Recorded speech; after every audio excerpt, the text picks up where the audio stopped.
स्वजात्म स्वरूप परम गुरु।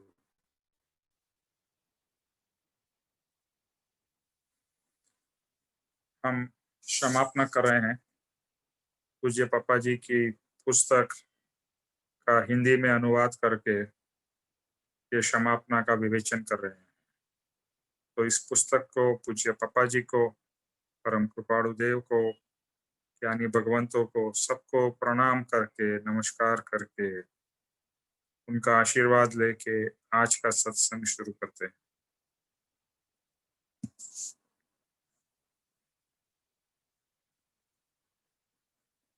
अभी सूक्ष्म विचार से गहरा उतरता हूँ तो आपके तत्वों के चमत्कार मेरे स्वरूप का प्रकाश करते हैं।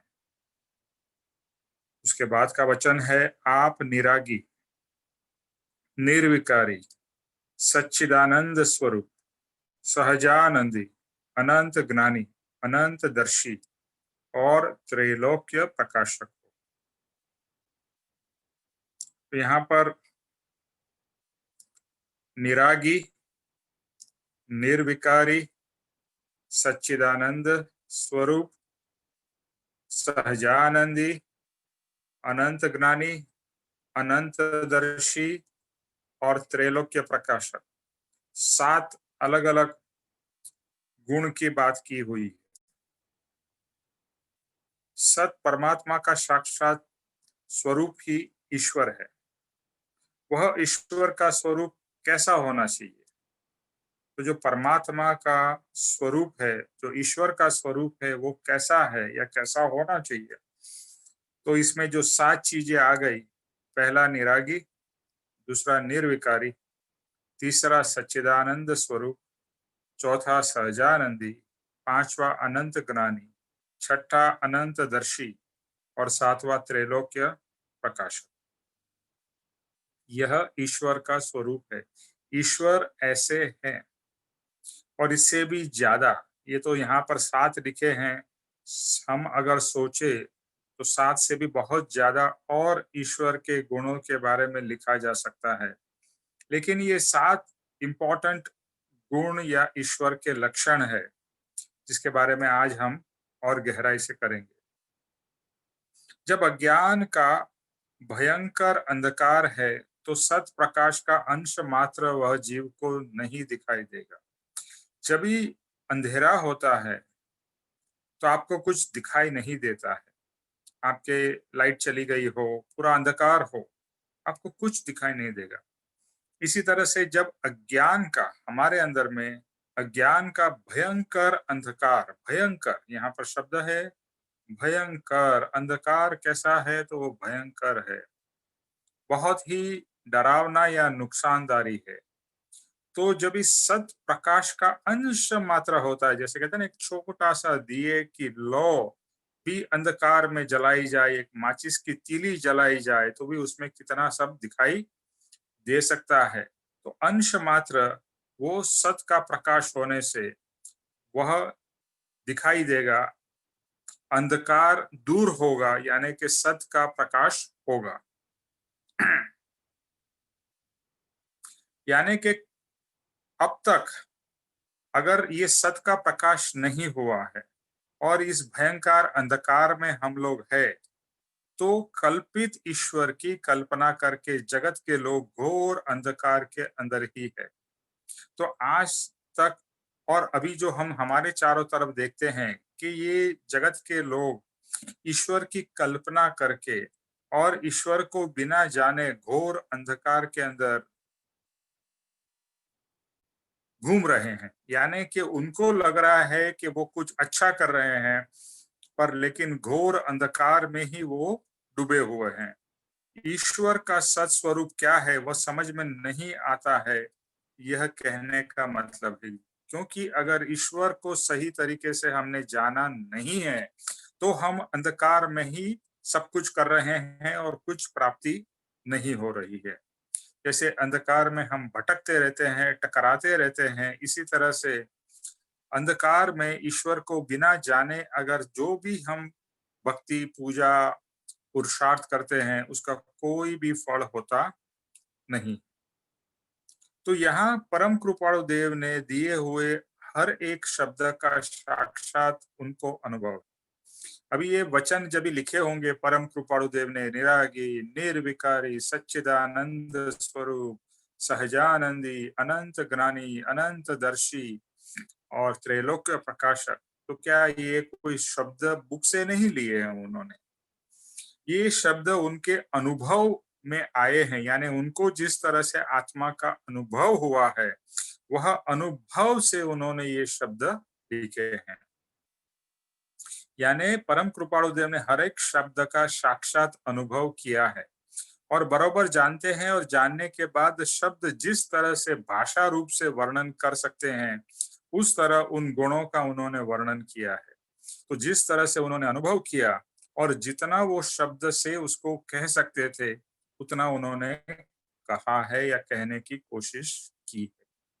तो अभी हम एक एक गुण को सेपरेटली लेकर उसके ऊपर में पूज्य पप्पा जी ने क्या लिखा है उसका विवेचन करते हैं।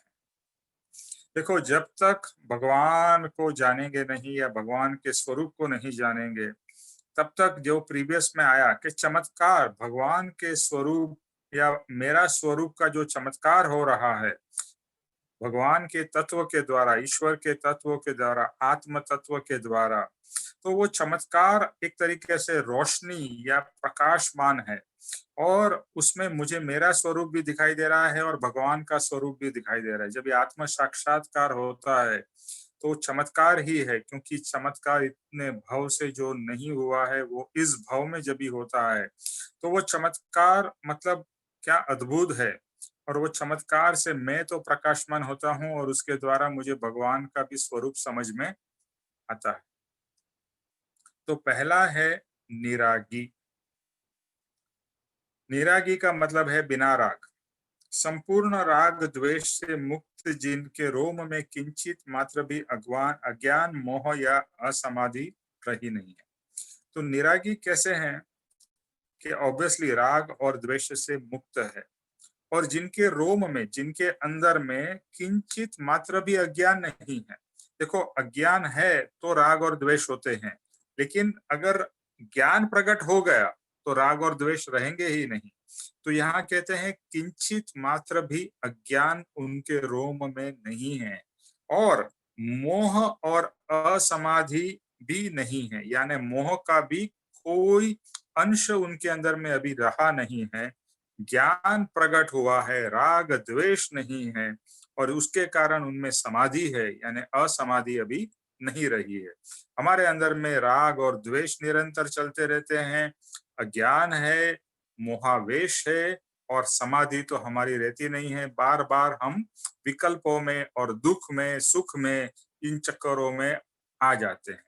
तो वहां पर जो भगवान है वो निरागी है और उनको इस तरह का कोई भी डिस्टरबेंस उनके आत्म समाधि में नहीं होता है, क्योंकि राग और द्वेष से वो पर हो गए हैं, अज्ञान उनका दूर हो गया है और मोह जो हम सबको इतना हैरान करता है उससे भी वो मुक्त होकर समाधि की दशा में है। जहां आत्मा को विकारमय होने का एक अंश भी रहा नहीं है, ऐसा जो परम स्वरूप वह निरागी परमात्मा का स्वरूप है, अथवा वह परमात्मा का निरागी स्वरूप है, संपूर्णता से राग द्वेष से रहित। तो यहाँ पर विकार, कोई भी तरह का विकार भी नहीं है। हमारे को जैसे विभाव होते हैं, अलग अलग तरीके के सिचुएशन के हिसाब से, निमित्त के हिसाब से विकार हमारे अंदर में उत्पन्न होते रहते हैं, तो उनको वैसा विकार होने का भी कोई एक अंश भी नहीं रहा, यानी उसमें विकार है ही नहीं। निर्विकारी जो नेक्स्ट भी आएगा वो यहाँ से भी, देखो हर एक गुण एक दूसरे से कनेक्टेड है, ऐसा कोई इंडिपेंडेंट नहीं है। निरागी, निर्विकारी, सच्चिदानंद स्वरूप, सहजानंद, they are all interconnected. तो यहाँ पर विकार का कोई भी चांस नहीं है। और निरागी ऐसा जो विकारमय नहीं है और ऐसा जो परम स्वरूप है, भगवान का पवित्र परम स्वरूप जो है, वह निरागी परमात्मा का स्वरूप है। निरागी परमात्मा, परमात्मा वो भी कैसे? बिना राग के, बिना द्वेष के।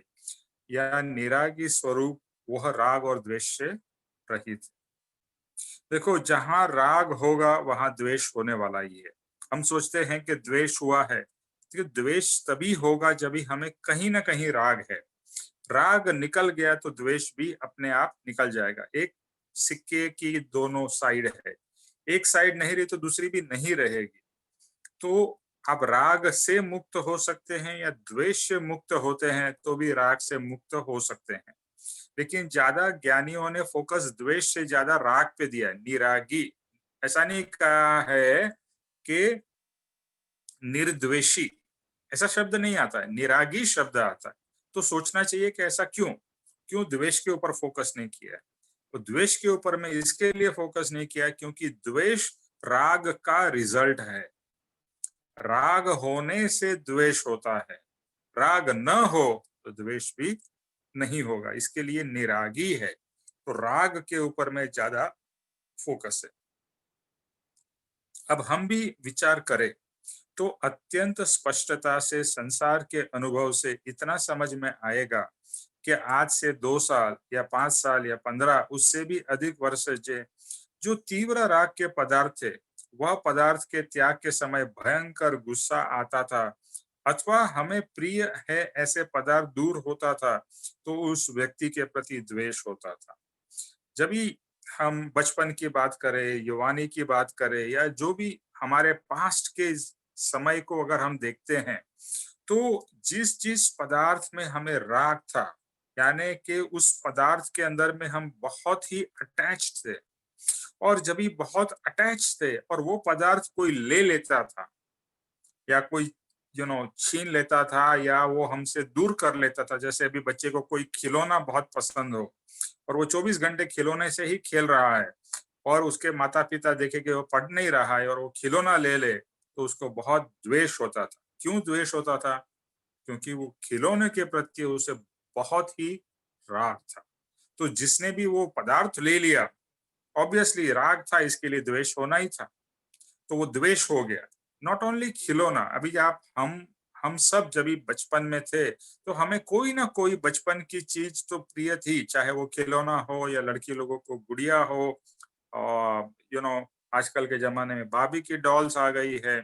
तो अलग अलग चीजों में बचपन में, या हम जैसे अभी तो लोग ये मार्बल से कंचे से खेलते नहीं है, पहले कंचे से खेलते थे। तो कंचे को हम कितने बचा बचा के रखते थे कि मेरे पास में 50 है, मेरे पास में 100 है, मेरे पास में 500 मार्बल्स है। तो मुझे याद है कि वो मार्बल्स होने से वो इतना हम अपने आप को रिच समझते थे कि मेरे पास में 500 गोटियां, हम उसको गोटी कहते थे। तो 500, तो ऐसा एक भाव होता था, ऐसा एक राग था। और मान लो कभी हम किसी ने ले लिया या कभी गुम हो गई या हार गए तो हमें बहुत दुख होता था और द्वेष भी होता था।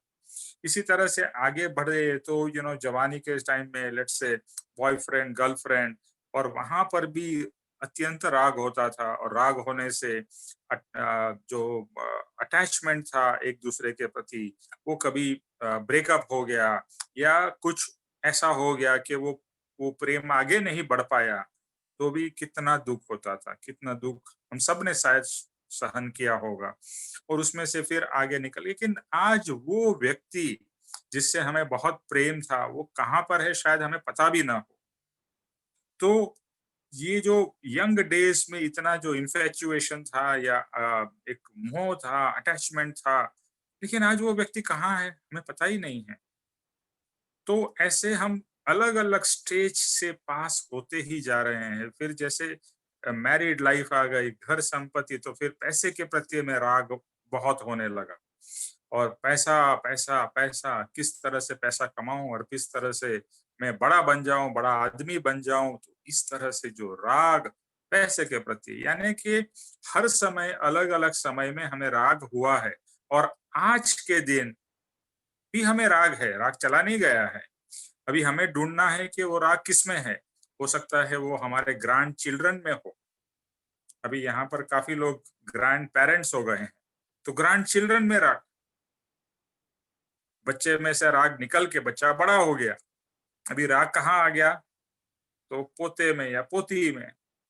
तो इस तरह से हम देखें तो राग अपना स्वरूप बदलता जाता है, बट राग छूटता नहीं। सो हम सबको भूतकाल के अंदर जाकर जरा देखना है और कब कौन कौन से पदार्थ का तीव्र राग था और वो पदार्थ के कम ज्यादा होने से सुख और दुख का अनुभव होता था, वेदन का अनुभव या आनंद का अनुभव होता था। तो जो पदार्थ से नुकसान कारक या जिससे डर लगता था, ऐसे व्यक्ति के प्रति तीव्र द्वेष होता था। तो अगर हम हमारे पास्ट में जाके देखें तो राग और द्वेष के कारण कभी कभी हुए हैं। राग और द्वेष के कारण तो ऐसे हर समय हो रहे हैं, लेकिन तीव्रता से बहुत स्ट्रॉन्ग राग, बहुत स्ट्रॉन्ग द्वेष हुआ है ना, हम सबके लाइफ में हुआ है। तो कब कब हुआ है और क्यों हुआ है, if you start analysing today, तो पता चलेगा कि कहीं ना कहीं पर मोह के कारण, राग के कारण हम अटके हुए थे, फंसे हुए थे, और उसके कारण ही हमें बहुत सुख या दुख का अनुभव हुआ है। वो व्यक्ति मिल गई, वो पदार्थ मिल गया तो अति अति सुख हुआ, वो पदार्थ का चला जाना हुआ, वो पदार्थ टूट गया, फूट गया, वो व्यक्ति चली गई तो कितना द्वेष हुआ, कितना दर्द हुआ, कितना अंदर से आक्रंदन हुआ, मतलब ऐसा लगा कि हम जी नहीं सकेंगे। तो ऐसा हम सबको बार बार अनुभव अलग अलग स्टेजेस में हुआ है। और हमारे जीवन में भी ऐसे ऐसे लोग आए हैं जिनसे हमें बहुत डर भी लगा है। चाहे वो हो सकता है किसी के केस में उनके पिता हो सकते हैं, कोई माता हो सकती है, कोई टीचर हो सकती है, या कोई स्कूल में कोई बड़ा बुली हो सकता है। तो अलग अलग लोगों से हमको डर भी लगा है, और वो डर के कारण उस व्यक्ति के प्रति बहुत द्वेष होता है। देखो, जिससे आपको डर लग रहा है ना, तो उसके प्रति आपको ऑब्वियसली उसके प्रति द्वेष होगा ही। ऐसा हो नहीं सकता है कि जिससे आपको डर लग रहा है उसके प्रति आपको द्वेष न हो, द्वेष होगा ही। तो वो डर के कारण भी हमें उस तीव्र द्वेष हुआ है, और उस व्यक्ति से मुक्त होने पे हमें राहत हुई है। हाश अभी ये व्यक्ति हमारे जीवन से चला गया, या हम उससे दूर हो गए। तो ऐसे बहुत सारे अलग अलग कारणों से हमें राग और द्वेष के कारण हुए हैं। आज उस पदार्थ का हमें महत्व नहीं है। अभी जो पदार्थ के प्रति इतना तीव्र राग था, जैसे शायद आपको पहली साइकिल मिली हो, पहली मोटरसाइकिल, मुझे याद है मेरी मोटरसाइकिल आई थी पहली, तो कितना मतलब मैं खुश था, कितना आनंद था, and it was like I was on the top of the world. तो इस पदार्थ का आज वो मोटरसाइकिल चली गई, कहाँ है, क्या है, उसका कोई मुझे अभी मोह नहीं रहा, कोई राग नहीं रहा। इस तरह से हर एक के जीवन में कुछ न कुछ चीजें आई, और हम जब भी उसको पास्ट में देखें तो लगेगा कि उस पदार्थ का, उस व्यक्ति का, उस चीज का हमें इतना एक्साइटमेंट था हमारे जीवन में आने से, और फिर कभी ना कभी उसका आज अता पता भी नहीं होगा और हमें याद भी नहीं। तो अगर पापा जी कहते हैं कि अगर हम लिस्ट बनाएंगे तो पता चलेगा कि जो पदार्थ आज, वो पदार्थ का जो भी हो वो हो, हमें उसकी चिंता मात्र नहीं। जैसे मैंने अभी मोटरसाइकिल की बात कही, आज वो मोटरसाइकिल पता नहीं कहाँ है, मैंने तो ऑब्वियसली अभी की बेच दी, चली गई। तो वो कंपनी की थी, कंपनी ने और किसी को दे दी और बेच दी, व्हाटएवर। बट आज वो मोटरसाइकिल का क्या हो रहा है उसको लेके मुझे जरा अंश मात्र भी चिंता नहीं है, राग नहीं है, न तो द्वेष है। तो ऐसा क्यों हो रहा है? यानी कि समय समय पर अलग अलग चीजों के हमारे जीवन में इम्पोर्टेंस होता है, और एज के हिसाब से बहुत सारी चीजों अलग अलग अलग इम्पोर्टेंस होता है, फिर वो इम्पोर्टेंस चला जाता है। आज उसका कोई महात्म्य नहीं होता है, कोई फर्क ही नहीं पड़ता है। तो यहाँ जैसे पापा जी कहते हैं, उसका जो होना हो वो हो, मुझे कोई फर्क नहीं पड़ता है। मतलब क्या हो गया, उस पदार्थ से आज के दिन में निरागी हो गया। ये संपूर्ण निरागिता नहीं है, बट टेम्पररी या कुछ अंश तक उस पदार्थ से जिससे मुझे फर्क नहीं पड़ता है, उसका प्लस हो, उसका माइनस हो, उसका अच्छा हो, उसका बुरा हो, तो उस पदार्थ के प्रति, उस व्यक्ति के प्रति हम कह सकते हैं निरागिता है। ऐसे हम देखें कि पास्ट में स्कूल में हमारे बहुत सारे फ्रेंड्स थे, शायद कॉलेज में थे, उसके बाद में थे, लेकिन आज काफी फ्रेंड्स हम टच में ही नहीं है। हमें पता ही नहीं है वो फ्रेंड्स कहाँ है। अभी तो वो वापस व्हाट्सएप आ गया है और व्हाट्सएप के ग्रुप बनने लगे हैं। इसके लिए स्कूल के ग्रुप बन गए, वापस कॉलेज के ग्रुप बन गए और वो शायद बन भी गए हैं। फिर भी जितना उस समय हमें अटैचमेंट या मोह मेरे फ्रेंड के प्रति था या किसी के प्रति द्वेष था, आज वैसा नहीं है, क्योंकि उसके जीवन में क्या हो रहा है मुझे एक्चुअली कोई फिक्र नहीं, मुझे कोई पड़ी नहीं है। यानी उससे मैं एक तरीके से निरागी हूँ। हर एक 5 वर्ष या 7 वर्ष में राग के पदार्थ बदलते जाते हैं। आज हम सबको कुछ वस्तु नकीर होगी कि जिनके प्रति अत्यंत ऐसा राग होगा और वह राग के कारण प्रतिस्पर्धी द्वेष का परिणाम भी बलवान होगा। तो हर 5 साल या 7 साल में राग के पदार्थ चेंज होते जाते हैं। तो वापिस हम यही देखें कि अगर मेरी 50 साल की उम्र है, तो हर 5 साल, मे बी 10 साल, whatever, we should actually analyse. देखो, हम ये सब सुन लेते हैं और हम बिल्कुल एनालिसिस करते नहीं, यानी प्रैक्टिकली इसको इम्प्लीमेंट नहीं करते हैं। अगर इस सत्संग के बाद में मैं और या आप अपनी लिस्ट बनाओ कि आपको स्टार्टिंग जितना आपको याद है, शुरुआत में किस चीज के प्रति राग था, उसके बाद में नेक्स्ट स्टेप में किसके प्रति राग था, उसके बाद में नेक्स्ट में, यानी इस तरह से हमें अगर लिस्ट बनाई जाए तो हमें एक्चुअली बहुत ही सरप्राइजिंग लगेगा कि अरे इतने अलग अलग पदार्थों के प्रति में मुझे राग था, लेकिन आज नहीं। था लेकिन आज नहीं। अभी भी हो सकता है कि कुछ पदार्थ के प्रति आज भी राग हो, बट मोस्टली जो था पास्ट में वो धीरे धीरे खत्म हो जाता है। लेकिन आज राग नहीं है ऐसा नहीं है, आज और कोई चीज पे राग है। जैसे मैंने बताया, उम्र हो जाए, बच्चे की शादी हो जाए, बच्चे का बच्चा हो जाए, तो अभी राग उस पोते में, जैसे कहते हैं ना, मूल से ब्याज ज्यादा अच्छा लगता है। यानी बेटे से बेटे का बेटा ज्यादा प्रिय लगता है, उस पे राग। उसका क्या होगा, उसको जरा भी बीमारी हो जाए, उसको कोई तकलीफ हो जाए और उसको अगर माँ बाप डांट दे, तो आप जाके उसको प्रोटेक्ट करते हो, नहीं नहीं नहीं नहीं, ऐसा मत करो, वैसा मत करो। तो वहां पर राग बहुत, हाँ भी स्ट्रॉन्ग तरीके का राग है। जैसा राग शायद आपको अपने बच्चे के प्रति कुछ 10-20 साल पहले था, आज उतना राग अपने बेटे पे नहीं है। आप देखिए, एनालाइज करेंगे तो देखेंगे कि अपने बेटे के प्रति उतना राग नहीं है, लेकिन पोते के प्रति में उससे कहीं गुना ज्यादा राग हो गया है।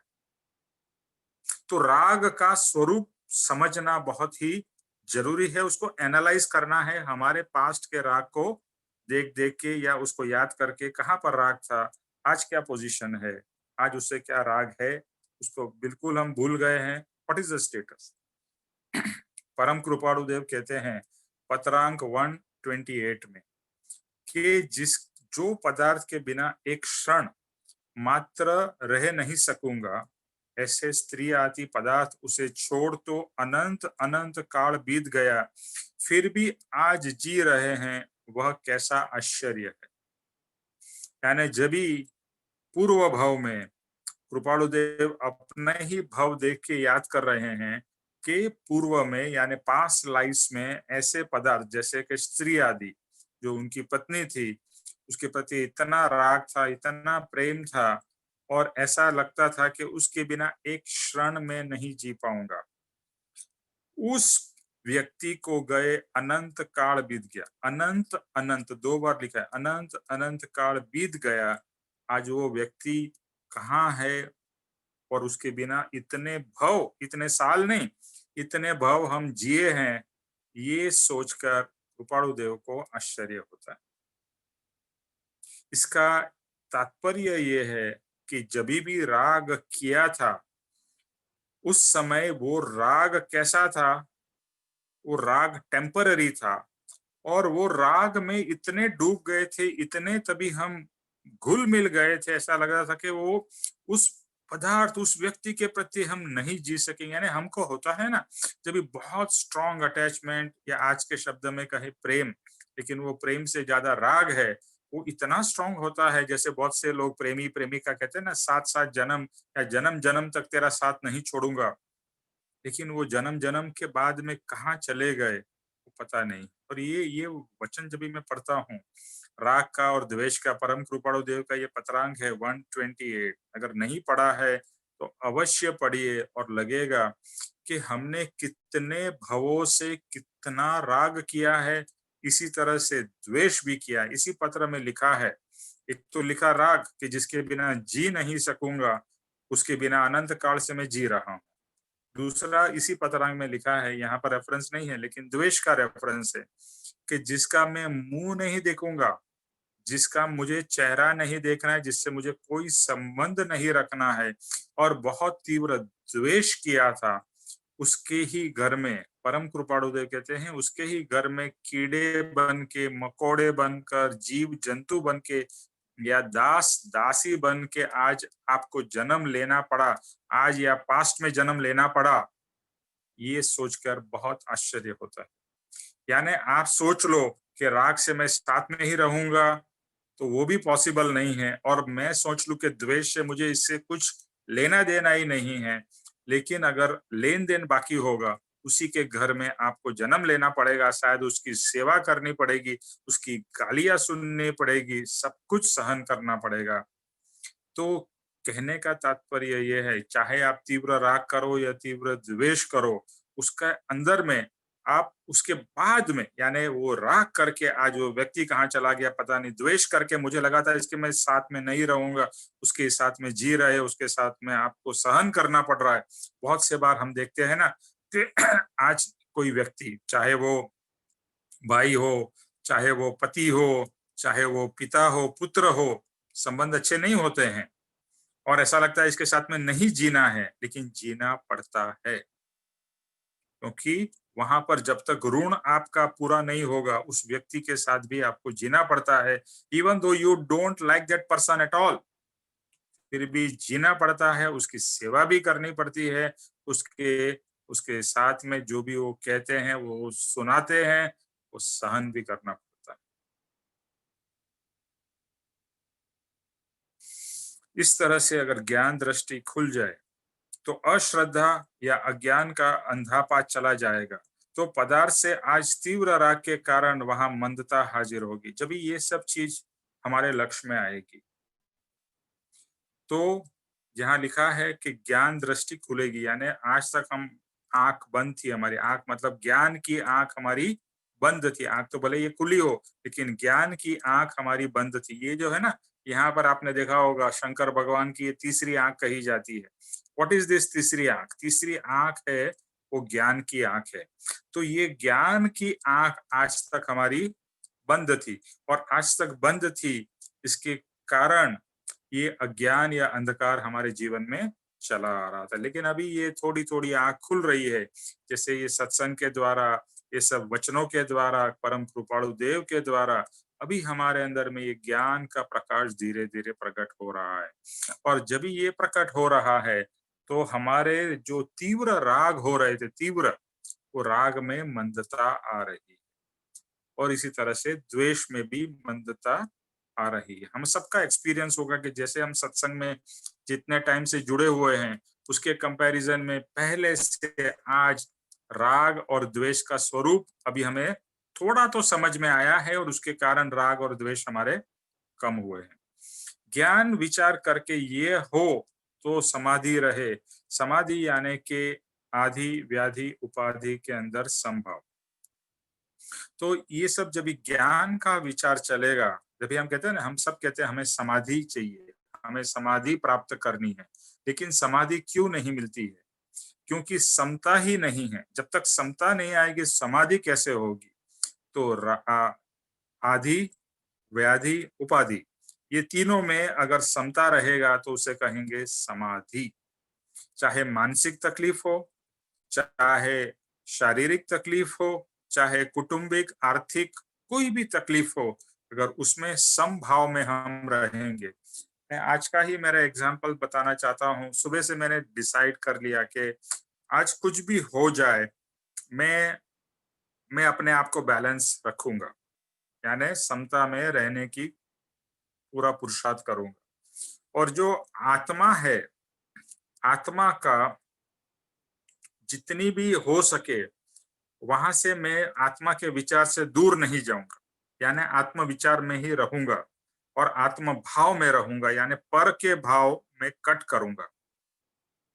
तो कुछ हद तक ऐसे विचार करने से या ऐसा निश्चय करने से मुझे लगा कि ये कुछ हद तक जो मैं राग और द्वेष में उलझता रहता था, उसके कंपैरिजन में उसमें कमी आई।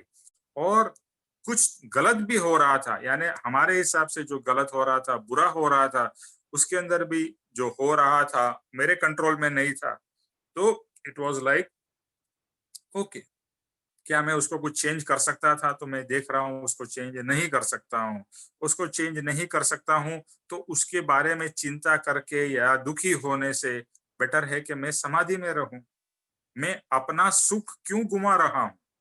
ये मुझे विचार आया कि मेरा जो अंतरंग सुख है, उसे मैं क्यों बर्बाद कर रहा हूँ? Why I am allowing some other things to affect my inner peace and happiness? तो मैं ये नहीं कहूंगा कि समाधि थी, लेकिन समाधि की तरफ एक कुछ कदम बढ़ रहे थे। ऐसा लगा कि बस अभी मेरा अंदर में जो शांति और सुख और आनंद है, या जो वहां पर जो फोकस है, वो मुझे फोकस को जाने नहीं देना है और गोल वही रखना है, चाहे कुछ भी हो रहे हो। वो मेरे जितना मैं कर सकूं वो करूं, बाकी मैं कोई भी चीज की चिंता, आकुलता, व्याकुलता न करूं। तो समाधि, उसके कारण विशेष विशेष आत्मा का स्वरूप समझ में आता है। देखो, अगर हम समभाव में रहेंगे और समता का प्रैक्टिस करेंगे कि भैया कुछ भी हो जाए, अल्टीमेटली जो भी हो रहा है एक्चुअली मेरे आत्मा से पर है। बार बार अगर हम समझे ना, तो ये सब चीज आत्मा की नहीं है। चाहे वो बिजनेस का हो, चाहे वो घर का हो या कुटुंब का हो, नाइदर बिजनेस आपका है, नाइदर घर आपका है, नाइदर कुटुंब आपका है, नाइदर शरीर आपका है, कुछ भी मेरा नहीं है। और फिर मैं उसमें राग करके दुखी हो रहा हूं। जो चीज मेरी नहीं है उसको सोच के मैं दुखी हो रहा हूं। तो ये प्रैक्टिस और ये समझ, जैसे कहते हैं ना कि अवेयरनेस, जितना अवेयरनेस और अलर्टनेस हम रखेंगे कि जो भी हो रहा है, क्या वो आत्मा के साथ हो रहा है? एक्चुअल में नहीं हो रहा है, लेकिन उसका अफेक्ट आत्मा को हो रहा है। यानी पर पदार्थ के अंदर में राग करके अफेक्ट किसको हो रहा है? कर्म बंधन किसको हो रहा है? आत्मा को हो रहा है। तो वही मुझे प्रोटेक्ट करना है, वही मुझे अवॉइड करना है। इसके कारण विशेष विशेष आत्मा का स्वरूप समझ, तो जब भी इस भाव में रहेंगे, तो विशेषता से आत्मा का स्वरूप समझने के लिए हमारे पास में टाइम होगा, या हमारे पास में उसके लिए एनर्जी होगी। मैं एनर्जी इसके लिए कह रहा हूँ क्योंकि हम दिन में या अपने काम में इतने बिजी होके थक जाते हैं, आत्मा का विचार करने का समय नहीं है और नाइदर एनर्जी है। फिर हम थक के सो जाते हैं, बोलते अभी कल आत्मा का विचार करेंगे, कल मैं वांचन करूंगा, कल मैं ये करूंगा। फिर वो कल आया, फिर से वो एक दिन और बढ़ गया, यानी वो कल कल कल जाता रहता है, और इस तरह से हमारी जिंदगी भी पूरी हो जाती है। आत्मा के 6 पद कहे हैं, नव तत्व वगैरह कहे हैं, जो कुछ जिनेश्वर के बोध है वह सप्रमाण समझ में बराबर आ गए हैं। तो अभी जैसे हम पुरुषार्थ कर रहे हैं, तो नव तत्व के बारे में और 6 द्रव्य के बारे में और आत्मा के 6 पद के बारे में, तो ये सब जब भी हम विचार कर रहे हैं, उसका पुरुषार्थ कर रहे हैं, उसके बारे में चिंतन मनन कर रहे हैं, तो वो सप्रमाण यानी जो जैसे हैं उस हिसाब से मुझे अभी समझ में आने लगे हैं। यानी कि अनादिकाल का जो अज्ञान पर पदार्थ के प्रति मैं और मेरा का जो भाव थे, वह भाव जितनी सच्ची समझ में आ गए, उतना अज्ञान टल गया। अनादिकाल से अज्ञान क्या था कि पर पदार्थ के प्रति ही मैंने मैं और मेरे का भाव किया। यानी ये शरीर, मैं, और जो अभी बात हुई कि जो घर, कुटुंब, बिजनेस, सब पर पदार्थ वो मेरे मान लिए, यानी मैं, शरीर और ये सब मेरा। देखो ये बात हर सत्संग में शायद आएगी, मैं और मेरा, क्योंकि यही तो कर्म बंधन का कारण है, यही तो राग और द्वेष का कारण है। तो मेन अटैक किस पे करना है? इस पे, मैं और मेरा। मैं क्या हूं? आत्मा। लेकिन मैं क्या सोचता हूं? अब तक शरीर और मेरा ये सब। तो मैं इसके इसके ऊपर ही मैं विचार कर रहा था, तो मुझे ऐसा आया, ऑब्वियसली मैं तो आत्मा हूं। तो मैं जब भी आत्मा हूं तो मेरा क्या है? मैं जब भी आत्मा हूं तो मेरा एक्चुअली ये सब पर पदार्थ तो मेरे नहीं है। तो मेरा है क्या? मेरा आत्म स्वभाव है। ऐसा मुझे विचार आया कि मैं आत्मा हूँ और मेरा है वो आत्म स्वभाव है, यानी आत्मा का सुख। तो एक्चुअली देखे तो कितना अच्छा है ना, मैं आत्मा और मेरा आत्म स्वरूप, शांति, सुख और आनंद, वो मेरा है। ये सब मेरा नहीं है। और जो मेरा नहीं है उसको मैंने मेरा माना, इसके लिए शांति चली गई, इसके लिए सुख चला गया, इसके लिए आनंद चला गया, सब कुछ चले गए। क्योंकि वो लोग कहते हैं कि तूने इन लोग को माना है तो इनको ही मान, हमारी क्या जरूरत। जब भी हमने पर को अपना बना लिया, वही तो हमारी सबसे बड़ी भूल हो गई। पर को अपना मान लिया, शरीर को अपना माना, पर है ये, और बाकी सब चीजों को अपना करके सोचा, उसके प्रति में ओनरशिप कर ली कि ये पदार्थ मेरा, ये पदार्थ मेरा, ये पदार्थ मेरा, ये मेरा, ये मेरा, ये मेरा। बस ये मेरे की लिस्ट ही कभी खत्म नहीं होती।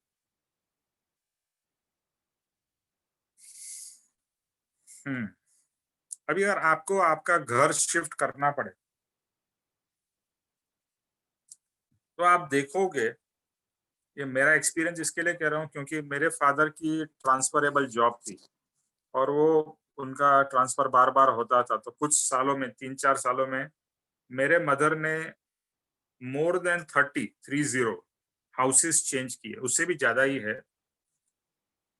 एवरी टाइम ऑब्वियसली जब भी हम घर चेंज करेंगे तो जो भी सब सामान है वो सब पैक करो, ये करो, फिर दूसरी जगह ले जाओ, फिर वहां। और हमने क्या देखा, जैसे जैसे घर हम चेंज करते गए वैसे वैसे हमारा सामान बढ़ता गया। सामान उतना ही नहीं रहा, सामान हर समय बढ़ता गया। क्यों? क्योंकि जो था वो तो था ही, उसमें से शायद थोड़ा बहुत निकल गया, लेकिन जहां भी गए यहाँ पर और कोई नई चीजें खरीद ली और चीजें बढ़ गई। तो यानी कि हर समय हमारा जो जितना सामान था बढ़ता गया, बढ़ता ही गया। इसी तरह से हमारे जीवन में भी देखे तो ज्यादातर ऐसा ही होता है। अभी तो प्रॉपर्टी के प्राइसेस वगैरह बढ़ जाने से एक्चुअली जगह भी छोटी हो गई है और इट इज नॉट पॉसिबल। लेकिन अगर आप नोटिस करें तो रियलाइज करेंगे कि जो सामान आपके पास में है वो एक्चुअली बढ़ गया। कपड़े थे उतने, उससे बढ़ गए, जो भी थे वो चीजें बढ़ गई। क्योंकि क्यों बढ़ी? क्योंकि पुरानी रह गई। पुरानी कोई गई नहीं या थोड़ी बहुत चली गई। जो पुरानी साड़ी शायद आपने ली हो 20 साल पहले, वो भी शायद आपने आज रखी हो, और नई साड़ियां तो आप लेते ही गए हैं। ऑब्वियसली बढ़ गया ना, यानी हमारा पर पदार्थ बढ़ गया, और पर पदार्थ ने ही हमारे आत्मा को घेर के रख लिया। तो फिर आत्मा का जो सही चीज है वो आत्मा के उधर जगह ही नहीं रही। क्योंकि ये आत्मा में क्या अंदर पड़ा हुआ है, आज मैं देखूं तो सब, ये मेरा घर, ये मेरा परिवार, ये मेरी संपत्ति, मेरा ये पूरा ही मेरे आत्मा में पड़ा हुआ है। इसके लिए जो रियल चीज थी वो आत्मा की ढक गई, चली नहीं गई, वो तो जा नहीं सकती है, वो ढक गई, उस पर आवरण आ गया। इस प्रकार की असमाधि दूर होते होने से जीव फक्त वर्तमान में ही जिया करता है, और जो कर्म उदय में आते हैं वो कर्म को अत्यंत शांति से समता पूर्वक कुछ भी तरह के शोभित परिणाम बिना भुगत कर वो कर्म के निर्जरा करते हैं। अगर इस प्रकार की असमाधि दूर हो जाए, कैसी असमाधि? मैं और मेरा, ये असमाधि के कारण है। तो मैं और मेरा असमाधि दूर हो जाए, जिससे मतलब समाधि आ जाए, तो फिर क्या होगा? वर्तमान में ही हम जिएंगे। Every moment we will be living in present.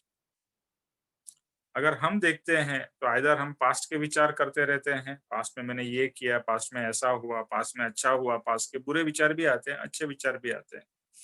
और फिर सबसे ज्यादा तो फ्यूचर की चिंता, इसका क्या होगा, मेरा क्या होगा, मेरे बिजनेस का क्या होगा, मेरे प्रॉपर्टी का क्या होगा, कोर्ट में केस चल रहा है उसका क्या होगा, एटसेट्रा एटसेट्रा एटसेट्रा, यानी कि चिंता फ्यूचर की।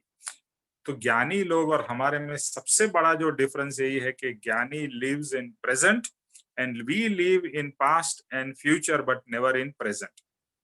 और ये एक ट्रिक हमें आ जाए, to live in present, to live in now. कल जो होने वाला उसका मैं अभी से क्यों विचार करूं, कल होगा, उस समय आई विल टैकल इट। अभी से मैं 24 घंटा के बाद में जो चीज होने वाली है, क्यों मेरा प्रेजेंट फ्यूचर के लिए मैं बर्बाद करूं। जो होने वाला है, let it happen at that point in time, उस समय में देख लूंगा उसे। आज क्यों, आज क्यों मेरा मैं प्रेजेंट बर्बाद करूं। और रियल में हमारा यही तकलीफ है कि हमारा प्रेजेंट हम पास्ट और फ्यूचर के लिए बर्बाद कर देते हैं, इसीलिए हम सुखी नहीं हैं और दुखी है। और ज्ञानी हर समय सुखी है, क्योंकि न तो वो पास्ट के बारे में सोच रहे हैं, न तो वो फ्यूचर के बारे में सोच रहे हैं। और वो क्या कर रहे हैं, जो भी कर्म आ रहे हैं at this point in time, वह कर्म के उदय में अत्यंत शांति और समता पूर्वक जो कुछ भी करना है वो कर्म के लिए वो करके कर्म से मुक्त हो रहे हैं। ये दूसरा भाव बहुत ही जरूरी है कि आज के दिन में मेरे जीवन में जो भी आज के दिन के लिखे हुए कर्म है वो उदय में आने वाले हैं, हर एक के आने वाले हैं, तो मेरे भी उदय में आने वाले हैं। तो मैं इन सब कर्मों से शांति से समता से डील करूंगा। तो अगर मैं ये हर रोज सुबह उठ के डिसाइड कर लो कि आज के दिन के जो भी मेरे कर्म उदय में आने वाले हैं, मैं उससे शांति से और समता से डील करूंगा। ऐसा बार बार सोच तो सकते हैं, बार बार अपने आत्मा को तैयार तो कर सकते हैं कि मैं जो भी होगा उसको शांति से और समता से डील करूंगा। अच्छा भी होगा, बुरा भी होगा, वो तो होने वाला ही है ना। कर्म के उदय आएंगे, कुछ अच्छा होगा, कुछ बुरा होगा, कुछ ऐसा होगा, कुछ वैसा होगा, पर दोनों को मैं शांति से और समता से उससे डील करूंगा, यानी कि कर्म बंधन कम करूंगा। बस तो यही तो ट्रिक है। और ये अगर हम करते रहे तो बिना मतलब जो भी होगा उसके परिणाम को बिना भुगत कर कर्म की निर्जरा होगी, यानी कर्म हमें सुख देने का आएगा तो हम समता में रहेंगे, तो वो सुख भी, यानी सुख का मतलब है यहाँ पर बाह्य सुख की बात कर रहा हूँ, उससे हम ज्यादा पागल नहीं हो जाएंगे। और वो दुख देने को आएगा कर्म, तो हम दुखी भी नहीं होंगे, यानी हम सुख और दुख से परे हो जाएंगे। ओके, आत्मा का सुख की बात नहीं हो रही, यहाँ बाह्य सुख और बाह्य दुख की बात हो रही है। तो बाह्य सुख और बाह्य दुख से हम पर हो जाएंगे, तो कर्म बंधन नहीं होगा या कर्म की निर्जरा होगी। आत्मा को विकारमय होने का अंश भी रहा नहीं है। ऐसा जो परमात्मा का स्वरूप है वह निरागिता है, और जैसी निरागिकता निरागिक निरागिता का अंश अंश हम सबको अनुभव है। तो आत्मा अगर विकारमय नहीं होता है, जैसे अभी बात हुई ना, आत्मा शांत रहे, समता में रहे, यानी विकारमय न हो, तो परमात्मा का स्वरूप वो कैसा है कि वहां पर निरागिता है, संपूर्ण निरागिता है। हमारे अंदर में आंशिक निरागिता है और वहां पर पूर्ण निरागिता है। अगर हम पुरुषार्थ करने लगे तो हमारे अंदर में क्या होगा, आंशिक निरागिता आएगी। अगर हम इस तरह से समाधि में रहे, मैं और मेरा से मुक्त हो जाए, भाव से मुक्त हो जाए, जो भी कर्म आए उसमें बिना जुड़े उसको शांति से समता से उसको टैकल करे, उससे मुक्त होते जाए, तो हमारे अंदर में भी आंशिक निरागिता उत्पन्न होगी और परमात्मा में संपूर्ण निरागिता है। तो फिर से वही होगा कि चलो मुझे थोड़ा तो प्राप्त हुआ, हाँ भगवान आपके पास में 100 है, मेरे पास में एक तो है या दो तो है, उतना परसेंटेज तो मैंने शुरू किया, फिर 1% 2% से निरागिता धीरे धीरे हमें बढ़ाते जानी है, एंड अनटिल वी रीच 100%, तो परमात्मा की निरागिता हो गई। जब जब नहीं पसंद ऐसी कोई वस्तु सामने आती है, तब हम बिना राग हम उसके साथ में बरतते हैं। जैसे कोई वस्तु आपको पसंद नहीं है और वो आपके सामने आ गई, लेट से कोई खाने की चीज आपको पसंद नहीं है, वो आपके सामने आ गई, अभी थाली में तो रखी है और खाना भी पड़ेगा, तो क्या उस समय हम राग से खाएंगे? शायद राग से तो नहीं खाएंगे, बट द्वेष से जरूर खा सकते हैं, अरे पसंद नहीं है, खाना पड़ रहा है, लेकिन वहां पर राग नहीं है। थोड़ी धर्म की समझ है तो ना पसंद या नकार भाव करके द्वेष नहीं करते। अभी हम इस मार्ग में आ गए हैं, पहले तो जो चीज पसंद नहीं थी वो आ गई तो हम उसके प्रति द्वेष करते थे, जिसने रखी उसके प्रति द्वेष करते थे, और खाना पड़ रहा है उसमें किच किच किच किच करते थे।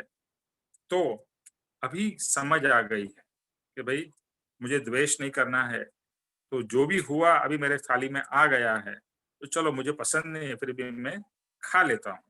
तो वहां पर द्वेष को हमने कट किया, और राग होने का तो कारण ही नहीं है। क्यों? क्योंकि वो तो पसंद ही नहीं है, तो वहां से उस चीज से तो राग होगा ही नहीं। और हमने द्वेष किया नहीं, तो राग भी नहीं हुआ, द्वेष भी नहीं हुआ ना। ओके, जो चीज पसंद नहीं थी वो थाली में आ गई, तो द्वेष नहीं करना है, द्वेष नहीं करना है, जो भी है मैं उसको, चलो आ गया, मैंने मांगा नहीं था बट किसी ने रख दिया है, अभी तो द्वेष नहीं करना है, उसको मैं खा जाता हूँ। तो उसके प्रति राग तो है नहीं और मुझे द्वेष करना नहीं है, तो राग और द्वेष दोनों से मुक्त हो गए ना। तो ये एक सिंपल तरीका बताया है कि अगर हम इस तरह से प्रैक्टिस करते जाएं तो छोटे-छोटे रिजल्ट्स हमको अचीव हो सकते हैं, या स्मॉल विक्ट्रीज जिसे कहते हैं ना। बड़ी विक्ट्री के प्राप्त होने से पहले छोटी-छोटी विक्ट्रियां मिलेगी ना, तो हमें भी अंदर से कॉन्फिडेंस आएगा, या लगेगा कि चलो निरागीता, पूर्ण निरागीता तो जब भी मिलेगी तभी मिलेगी। छोटी-छोटी विक्ट्रीज या छोटी परसेंटेज में हम निरागी बन सकते हैं। तो इतना निरागीता तो हम सबको समझ में आए ऐसा है, और क्रमशः ये पुरुषार्थ जैसे जैसे बढ़ता जाता है, उस प्रकार आत्मा की दशा अवश्य बढ़ती जाती है।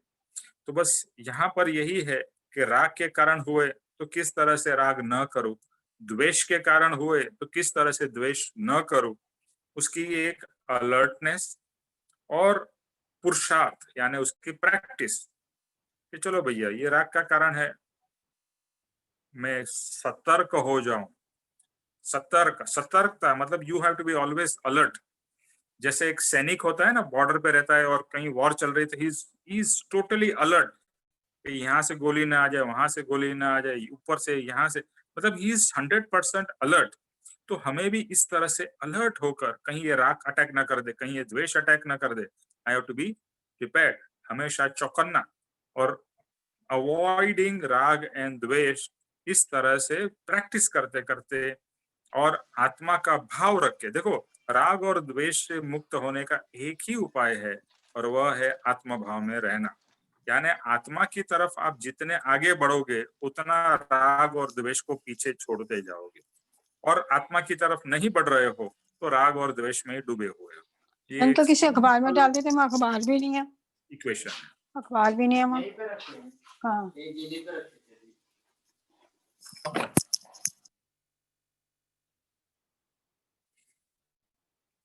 ओके, तो अभी हम बढ़ते हैं नेक्स्ट गुण की तरफ, बट नेक्स्ट गुण की तरफ बढ़े उसके पहले निरागी के रिलेटेड आपको कोई प्रश्न है या कुछ पूछना या ऐड करना है?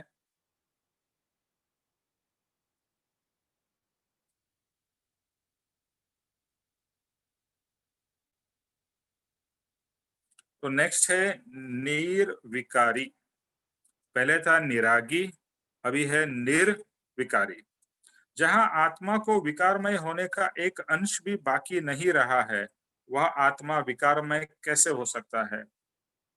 तो जहां पर आत्मा को विकारमय होने का एक अंश भी बाकी नहीं है, यानी कि वहां पर विकार, अगर निरागी हो गए तो निर्विकारिता भी अपने आप आ जाएगी। तो वहां आत्मा को विकारमय होने का एक अंश भी बाकी रहा नहीं है, तो वह आत्मा विकारमय कैसे हो सकता है? वो हो ही नहीं सकता, बिकॉज विकार होने का चांस ही नहीं रहा। अगर आत्मा इतना सक्षम हो गया तो वो फिर विकारमय नहीं होगा। आत्मा को विकारमय होने के लिए फक्त बलवान ऐसा निमित्त चाहिए, और जब वह वो जीव को निमित्त न मिले तब वह जीव कुछ नहीं कर सकता या कुछ नहीं होगा। देखो, हम विकार हमारे अंदर में क्यों उत्पन्न होते हैं? विकार उत्पन्न होने का सबसे इंपॉर्टेंट रीजन है ऑब्वियसली हम हमारी वीकनेस, और दूसरा सामने कोई निमित्त आ जाए। कुछ भी निमित्त आ गया तो हमारे अंदर में विकार उत्पन्न हो जाते हैं। यानी हमारे को कोई सामने से दुश्मन दिखाई दिया, विकार उत्पन्न हो गए। कोई बहुत प्रिय पर्सन दिखाई दिया, विकार उत्पन्न हो गए। यानी राग हुआ या द्वेष हुआ, विकार, है ना?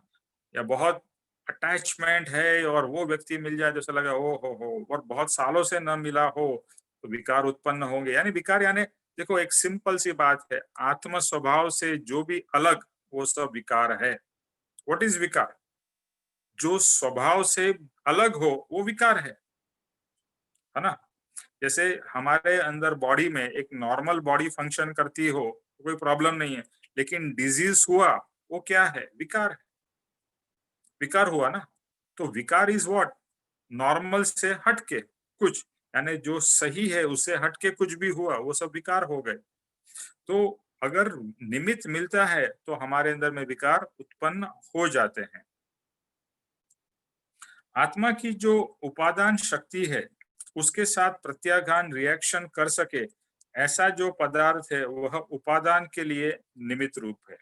अभी एक है ना, एक है उपादान और दूसरा है निमित्त। ये शब्द आपने काफी बार सुने भी होंगे कि उपादान हो और निमित्त ना हो तो भी कुछ नहीं होगा, और निमित्त हो और उपादान ना हो तो भी नहीं होगा। इसके लिए बार बार एक ही एग्जाम्पल जो है वो बहुत ही एग्जाम्पल बार बार लिया जाता है कि एक बीज है, उसमें उपादान है एक पेड़ बनने की, लेकिन वो बीज को अगर मैं टेबल पे रख दूं तो वो 100 साल में भी वो पेड़ नहीं होगा, वो सड़ के खत्म हो जाएगा।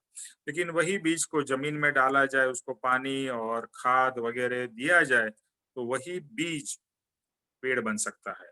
तो निमित्त क्या था? यहाँ पर जमीन निमित्त थी, यहाँ पर पानी और खाद और सनलाइट, ये सब निमित्त मिलने से ये बीज में से पेड़ उत्पन्न हुआ।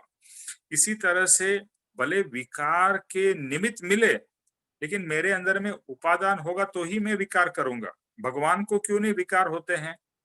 भगवान को विकार इसलिए नहीं होते क्योंकि उसमें जो उपादान है वो निमित्त से प्रेरित होता ही नहीं है, और मेरा जो उपादान है वो निमित्त मिलते ही, जैसे आप गैस में गैस का कॉक ऑन कर दो और जैसे ही माचिस लगाओ फ्लेम लग जाती है ना। लेकिन वो गैस अगर एलपीजी गैस ना हो और कोई दूसरा गैस हो, उसको आप जितना भी माचिस लगाओ वो आग होगी ही नहीं, क्योंकि एलपीजी गैस है और वो एलपीजी आग पकड़ती है, यानी उपादान उसमें है आग पकड़ने का, इसके लिए तुरंत आग पकड़ लेती है। तो आत्मा जो उपादान शक्ति है उसके साथ प्रत्याघान यानी रिएक्शन करके ऐसा जो पदार्थ वो उपादान के लिए निमित्त रूप होता है। यानी जैसे ही कुछ मिला और हमने रिएक्शन दे दिया तो विकार उत्पन्न हो गया। अगर वो पदार्थ आया, मान लीजिए एग्जाम्पल खाने का ही बताते बिकॉज इजी समझना है। मान लो आपको रसगुल्ला बहुत ही प्रिय हो, और रसगुल्ला आपको आपको पता नहीं था कि यहाँ का रसगुल्ला होगा। आप किसी के घर खाने गए और उसने रसगुल्ले का पैकेट खोला और रसगुल्ला आपको दिया, तो जैसे ही वो निमित्त मिला अंदर से क्या भाव होंगे? वाह, मेरा फेवरेट रसगुल्ला आज है, आज तो मैं दबा के खाऊंगा, यानी विकार उत्पन्न हो गया। लेकिन रसगुल्ला मेरा भले ही फेवरेट है, मुझे पसंद है, लेकिन अगर मैं वहां पर अपने आप को भाव से कंट्रोल कर लूं, ठीक है अच्छा है, मुझे रसगुल्ला पसंद है, मैं खा लूंगा, लेकिन ये जो तीव्रता के जो विकार उत्पन्न है उसको मैं अगर कंट्रोल कर सकूं, उसके आत्मा में वंस अगेन विकार से रहने का एक ही तरीका है, जितने हम आत्म भाव में रहेंगे उतने ये सब विभाव या विकार उत्पन्न नहीं होंगे।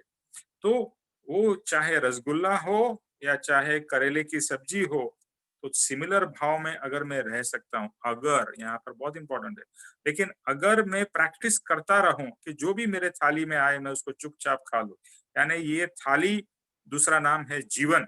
मेरे जीवन में जो भी चीज आती जाए उसे मैं समभाव से लेता जाऊं, उसको एक्सेप्ट करके उसको फिनिश करता जाऊं, चाहे वो खाना हो या जीवन की कोई दूसरी चीज हो।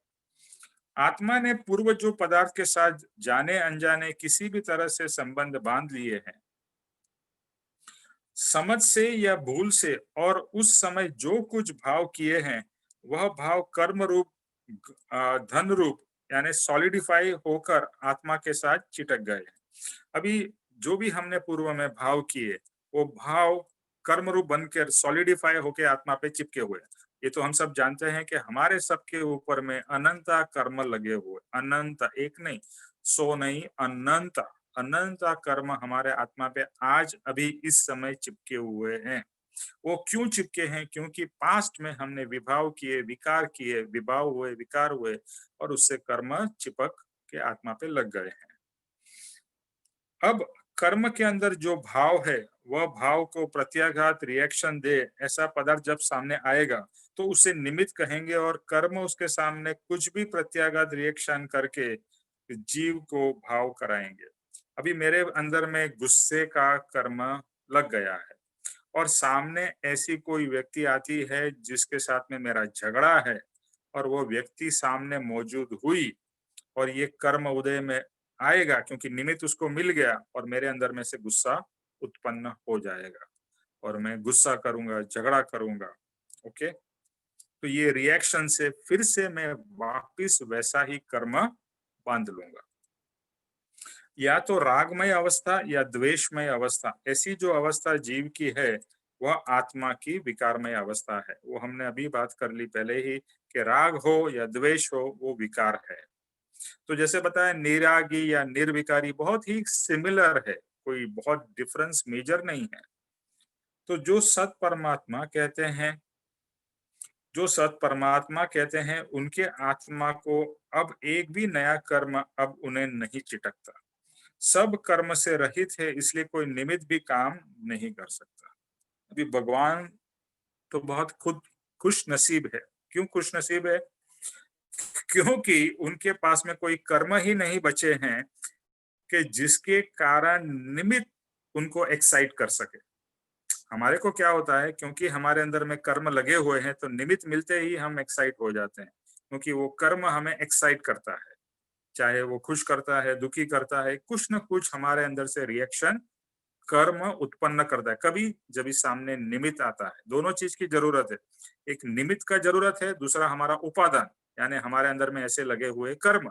जैसे ही निमित्त आया ये कर्म स्टार्ट हो जाएगा एक्टिवेट होने का, और एक्टिवेट होके कुछ न कुछ हमारे अंदर से रिएक्शंस उत्पन्न कराएगा। लेकिन भगवान भगवान के लिए ये पूरी दुनिया निमित्त है ना। भगवान ऊपर बैठ के पूरी दुनिया को देख रहे हैं, उनके अंदर तो ज्ञान ऐसा है कि सब कुछ देख सकते हैं, लेकिन उनके अंदर में ऐसे एक भी कर्म नहीं बचे हैं जिससे कुछ रिएक्शन उनके अंदर में उत्पन्न हो। एक भी कर्म ही नहीं है, वो तो निर्विकारी हो गए क्योंकि कर्म ही बचे नहीं। तो निमित्त कितना भी स्ट्रॉन्ग क्यों ना हो, अच्छा या बुरा, उनमें कोई रिएक्शन नहीं आता है।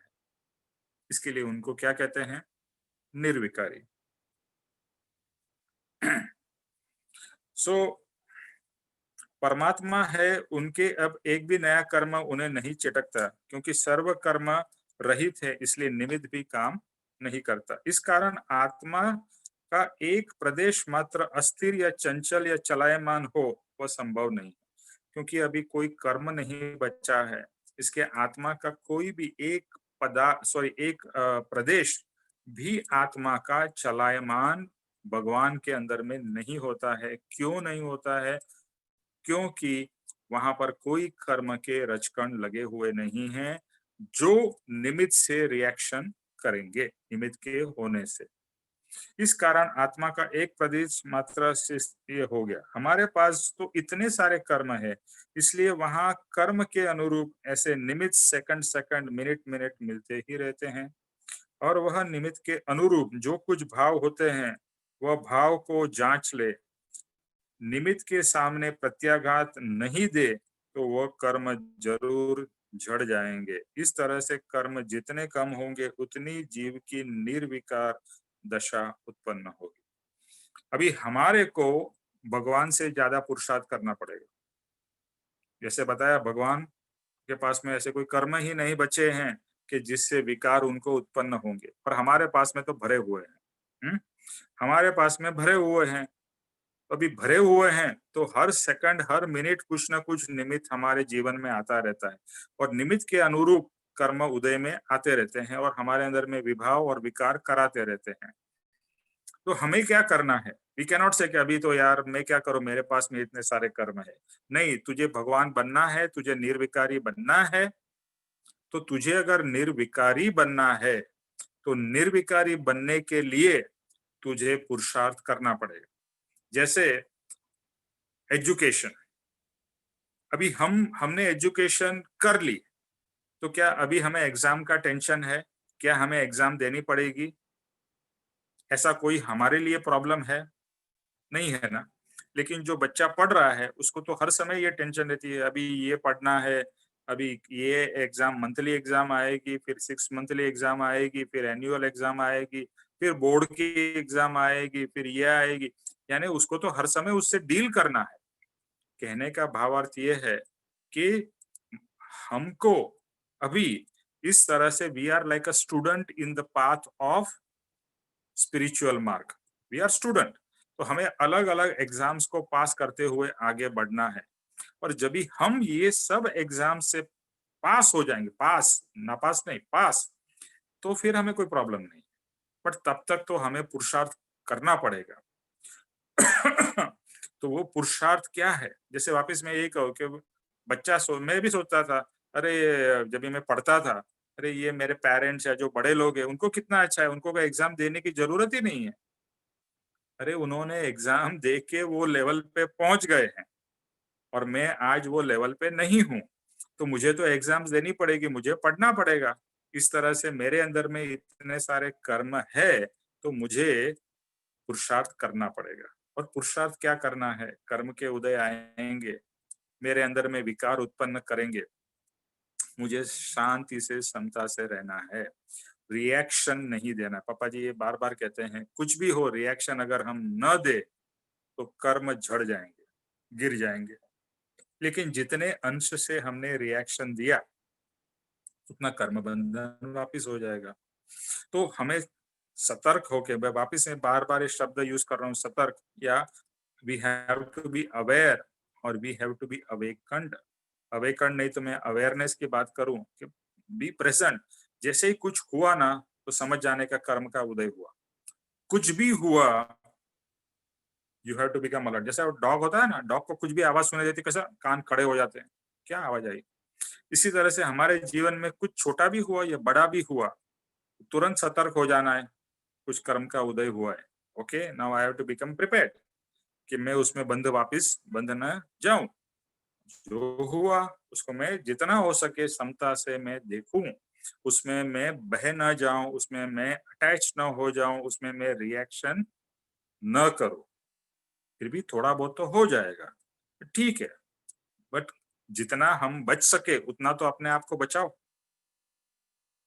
और यही बचाने का जो प्रोसेस है उसको हम पुरुषार्थ कहेंगे कि आत्मा को कर्म बंधन से हम जितना बचा सकते हैं उतना हमें बचाना है।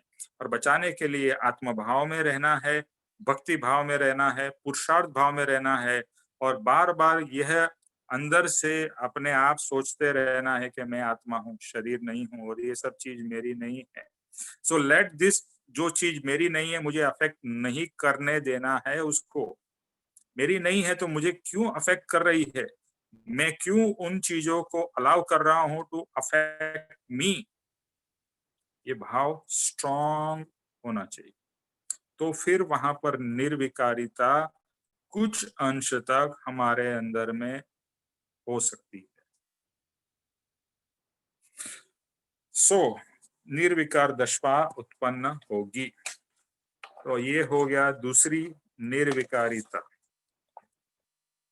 अब इसमें प्रश्न पूछूंगा कि निर्विकारिता के लिए किसी को कुछ पूछना है, कहना है?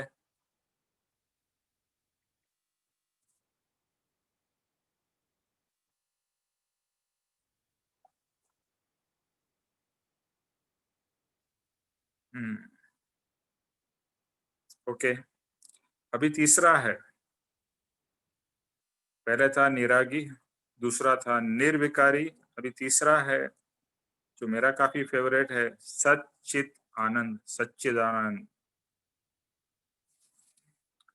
अभी सच्चित आनंद जो है वो आपने बहुत सारी जगह पे सुना हुआ है, मतलब हर एक धर्म में, हर एक अध्यात्म में इस शब्द का बहुत उपयोग होता है, सत चित आनंद। तो मैं थोड़ा गूगल पे भी मैंने सर्च किया कि इसको किस तरह से वो लोग समझते हैं, यानी एक जनरल मास अंडरस्टैंडिंग क्या है।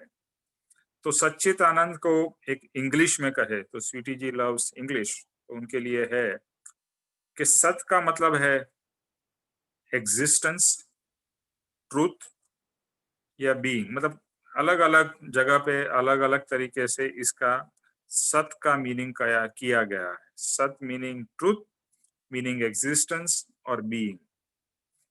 और चित्त का मतलब सब जगह पे एक ही किया गया है, वो है कॉन्शियसनेस। और आनंद का मीनिंग किया गया है ब्लिस। तो कॉन्शियसनेस मतलब चित्त और आनंद मतलब ब्लिस। तो सब जगह पर ये जो मीनिंग है ये एक ऑलमोस्ट सिमिलर है, लेकिन सत अलग अलग तरह से इंटरप्रेट किया गया है। तो इसमें 3 संदेश है। अभी हम पापा जी के उस पे आते हैं। ये तो जस्ट एक रेफरेंस के लिए, और मैं और भी बिकॉज ये सच्चिदानंद मुझे एक इतना अट्रैक्ट करता है ये वर्ड, क्योंकि उसमें ऑब्वियसली आनंद रहा है, लेकिन फिर भी आनंद तो है ही, लेकिन सत चित आनंद क्या है, मतलब want to understand in lot of depth and want to experience it. So इसमें 3 संदेश है, एक है सत, दूसरा है चित, तीसरा है आनंद। और इन तीनों शब्द परम शुद्ध ऐसे आत्मा के गुण है, और अशुद्ध ऐसे हमारे आत्मा के अंदर ये तीनों गुण रहे हुए हैं, पर उनके प्रमाण कम है। तो पापा जी हमें हमेशा एक पॉजिटिव वो देते हैं कि ऐसा मत सोचिए कि हमारे अंदर में कुछ भी नहीं, हमारे अंदर में सत भी नहीं है, चित भी नहीं है, आनंद भी नहीं है। नहीं, आंशिक तरीके से है। ऐसा नहीं है कि इट इज जीरो, क्योंकि हम आत्मा है तो उसमें कुछ अंश तक तो ये थोड़ा थोड़ा, और अगर हम पुरुषार्थ करके आगे बढ़ रहे हैं तो ऑब्वियसली हमारे अंदर में सत की मात्रा, चित्त में शुद्धि और आनंद की प्राप्ति कुछ हद तक तो है, मौजूद है। सत यानी आत्मा, यानी पापा जी जो मीनिंग कर रहे हैं, ज्ञानी जो पुरुष मीनिंग करते हैं, वो है सत यानी आत्मा। और ये आत्मा को सत बार बार इसलिए कहा जाता है क्योंकि ये पदार्थ ऐसा है जो कभी नाश नहीं होता है, और ये पदार्थ ऐसा है जिसका स्वरूप हमेशा सेम रहता है। जड़ का स्वरूप बदलता रहता है, आत्मा का स्वरूप बदलता नहीं। स्वरूप तो वही का वही रहता है, सिर्फ स्वरूप को अगर आवरण लग जाता है तो वो स्वरूप प्रकट नहीं होता है। लेकिन स्वरूप मेरे आत्मा का हो या आपके आत्मा का हो या कोई छोटे जीव जंतु का हो, आत्मा या भगवान का आत्मा हो, सबका आत्मा का स्वरूप एक ही है। ये तो हम सबको अभी समझ में आता है। तो स्वरूप एक है, there is no change in the स्वरूप। तो सत्य तो हमारे अंदर में आज भी 100% है, यानी आत्मा 100% मेरे अंदर में मौजूद है, तो वो सत्य ही है। तो सत्य क्यों कहते हैं? क्योंकि आत्मा का स्वरूप चेंज नहीं होता है। आत्मा अजर है, अमर है, अविनाशी है, वो कभी भी नाश नहीं होता है, उसका कभी भी वो फॉर एवर डिस्ट्रॉय नहीं होने वाला है, मरने वाला नहीं है। तो इस तरह से अमर है, पुराना नहीं होगा, अविनाशी है, नाश नहीं होगा, अमर है, अजर है, अविनाशी है। तो ये जो सत्य है वो तो हमारे सबके अंदर मौजूद ही है, और मौजूद है इसलिए वह परमानेंट है। तो इसके लिए आत्मा को सत कहा जाता है। तो यहाँ पर सत यानी आत्मा। दूसरा जो है वो है चित्त। चित्त यानी कि जहां पर चेतन है। तो चित्त और चेतन काफी क्लोज है। तो चित्त है जहां पर चेतन है, या जहां पर चेतन की फीलिंग हो सकती है। और चेतन का एक गुण क्या है मतलब जब भी हम चेतन को देखते हैं, जड़ और चेतन में फर्क क्या है? बहुत सारे डिफरेंसेस है, लेकिन एक जो मेन डिफरेंस है कि चेतन के अंदर में कुछ न कुछ मूवमेंट है। आज मेरे अंदर में चेतन है या मैं चेतन हूँ इस शरीर में, तो शरीर का कुछ मूवमेंट होता है, हलन-चलन होता है, एटसेट्रा। और अगर चेतन ना हो, तो एकदम जड़ है, कोई मूवमेंट नहीं होगा। तो ये चेतन का एक बड़ा गुण है, यानी गति है, मूवमेंट है। और दूसरा है चैतन्यता। चैतन्यता यानी कि देखने की और जानने की शक्ति, वो भी एक साथ। हम देखते भी हैं, एट द सेम मोमेंट हम जानते भी हैं, यानी देखना और जानना एक साथ हो रहा है। तो ये चैतन्यता है, यानी एक है मूवमेंट और दूसरा है चैतन्यता। तो ये हर समय हर आत्मा में मौजूद है। देखने और जानने की क्रिया हो तो उसे ज्ञाता और दृष्टा कहते हैं, वह चैतन्य गुण है। अभी ये देखना और जानना वो तो हर समय हमारे अंदर में चल रहा है, हर समय कुछ ना कुछ जान रहे हैं। और हम क्या हम कैसे जानते हैं मालूम है? अच्छा ये अच्छा हुआ, ये बुरा हुआ, हम जान तो रहे हैं, बट साथ साथ में हमारा ये बड़ा प्रॉब्लम हो जाता है कि वी कीप ऑन कैटेगराइजिंग, ये हुआ, अच्छा हुआ, ये बुरा हुआ, ऐसा होना चाहिए था, नहीं होना चाहिए था। यानी हम जानने और देखने के साथ साथ में द नेक्स्ट मोमेंट या इमीडिएटली उसके अंदर में कैटेगराइजेशन कर देती, ये अच्छा हुआ, ये बुरा हुआ, ये होना चाहिए था, ये नहीं होना चाहिए। तो अगर हम जानने जानने और देखने पे रुक जाए तो हम परमात्मा हैं, लेकिन हम जानने और देखने पे रुक नहीं सकते हैं और रिएक्शन कर देते हैं, यानी कि एक एनालिसिस हमारे अंदर से हो जाता है कि ये अच्छा हो गया, अरे ये तो बहुत अच्छा हुआ, ये तो यार बहुत खराब हो गया, बहुत बुरा हुआ, ऐसा तो नहीं होना चाहिए था। ये जो एक एनालिसिस आती है, या हमारी बुद्धि और हमारा मन चित्त वो सब सक्रिय हो जाते हैं, और फिर वहां से कर्म बंधन शुरू हो जाता है। तो ज्ञाता दृष्टा जो है वो तो चैतन्य का गुण है, वो अच्छा चीज है। उसके बाद का जो प्रोसेस है वो कर्म बंधन का कारण है। अभी कोई छोटा सा कीड़ा हो, छोटा सा कीड़ा, और रात को लाइट की वजह से कीड़े बहुत सारे कभी कभी बारिश के टाइम में आ जाते हैं, और आप देखो कि जमीन पे पड़ा हुआ है और आपको लगेगा कि शायद कीड़ा जिंदा है या मरा हुआ है। और अब थोड़ा सा कीड़ा को हम टच करोगे, मतलब मार नहीं रहे हो उसको, जस्ट टच करोगे और वो उसमें कुछ मूवमेंट होती है, तो आपको लगता है कीड़ा जिंदा है ना? कुछ भी छोटी सी भी कीड़े में मूवमेंट हुई अपने आप, आपको जस्ट उसको प्रोवोक यानी पिक करने से, तो थोड़ी सी भी मूवमेंट हुई तो लगता है हाँ, कीड़ा जिंदा है, मरा नहीं है बेचारा। तो उसके अंदर में जरा भी हिला और चला तो हम कहते हैं उसके अंदर में हलन चलन की क्रिया, इसके लिए वो अभी भी चेतन है, अभी भी वो जड़ नहीं हो गया, वो चेतन है। क्यों चेतन है? क्योंकि उसमें हिलने डुलने की शक्ति है, वो कुछ मूवमेंट कर रहा है। तो इसके लिए हम कहते हैं चैतन्यता उसमें अभी है, मरा नहीं है। चित्त के अंदर हिलना चलना वगैरह क्रिया होती हो तो जड़ के अंदर नहीं होती, और देखना जानना व आत्मा का ज्ञान और दर्शन उपयोग है, वो चित्त है। तो जो चित्त है, जो हम देख रहे हैं जान रहे हैं, वह चित्त का यानी चैतन्य का उपयोग है।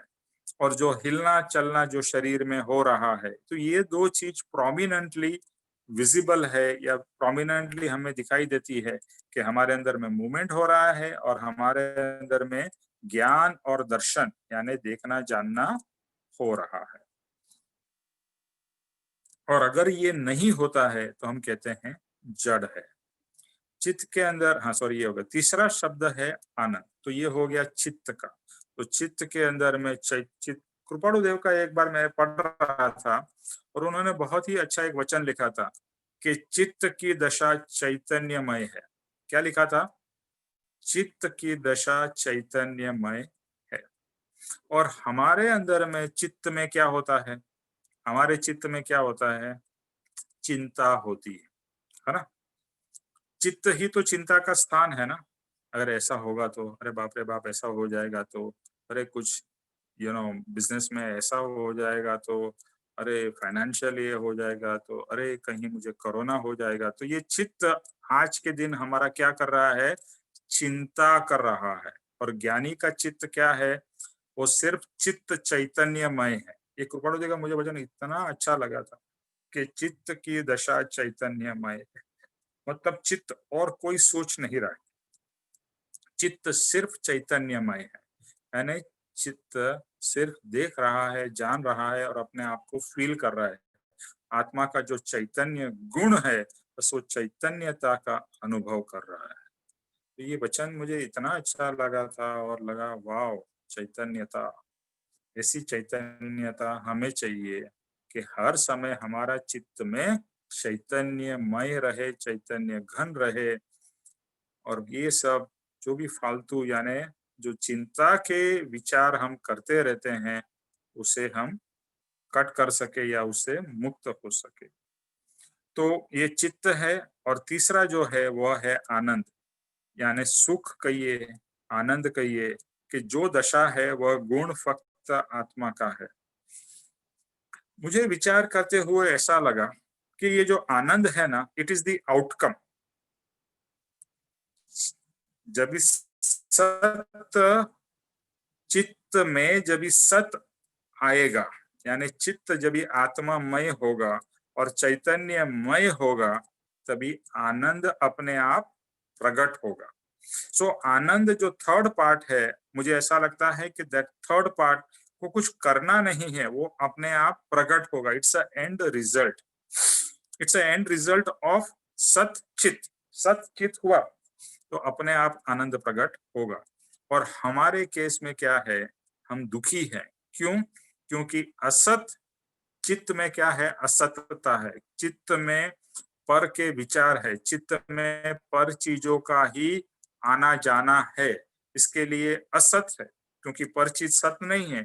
पर चीज क्यों असत है? क्योंकि वो टेम्पररी है, वो आएगी जाएगी, नाश होगा, चेंज होगा, सब कुछ होता रहेगा, इसके लिए वो असत है। तो हम असत चित्त दुखी है, क्योंकि चित्त में असत्य भरा हुआ है, असत भरा हुआ है, इसके लिए ऑब्वियसली हम दुखी है। तो जिस समय असत से सत की तरफ जाएंगे, यानी अंधेरे से हम प्रकाश की तरफ जाएंगे और चित्त चैतन्यमय हो जाएगा, तो हम स्वयं आनंदमय हो जाएंगे। तो ये सत चित आनंद है। थोड़ा और है, वो हम वेडनेसडे को करेंगे। ये सच्चित आनंद पे जरूर सोचिएगा। और ये जो गुण अभी तक हमने किए हैं, निरागी, निर्विकारी और सच्चिदानंद, ओके, इन तीनों के ऊपर में विचार करिएगा। कोई भी एक गुण के ऊपर में डेप्थ से विचार करिएगा और अपने अपने अपने थॉट्स के द्वारा और अपने कुछ वांचन के द्वारा इसके ऊपर में डेप्थ में जाइएगा। And I would love to hear everybody share, because sharing में एक बहुत बड़ा पावर है। सिर्फ आप, मैं कुछ बोल रहा हूँ और आप सुन रहे हो तो वो अच्छा है, लेकिन मुझे ऐसा लगता है कि अगर हम सब मिलके इस सत्संग में बहुत एक्टिवली जुड़ेंगे तो उसका कुछ और ही रिजल्ट और अच्छा आएगा। आज भी आ रहा है, अच्छा आ रहा है, लेकिन उसका रिजल्ट और बहुत ज्यादा अच्छा हो जाएगा।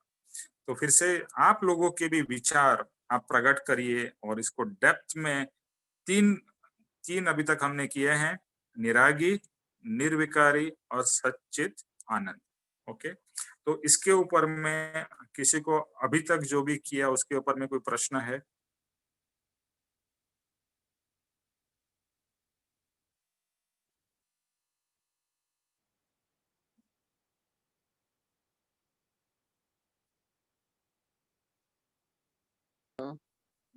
रमेश भाई, निराग तो जो है, निरागी का जो आप कह रहे हो, वो निराग तो उत्पन्न होता ही है राग।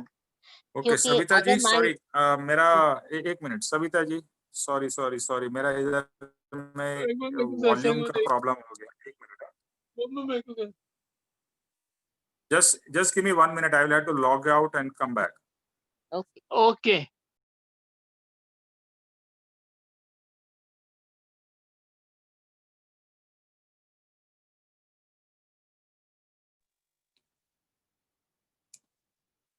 हाँ बोलिए सविता जी। रमेश भाई, सरिता जी, निरागी का जैसे आप कह रहे थे, तो मैं I just want to share my experience.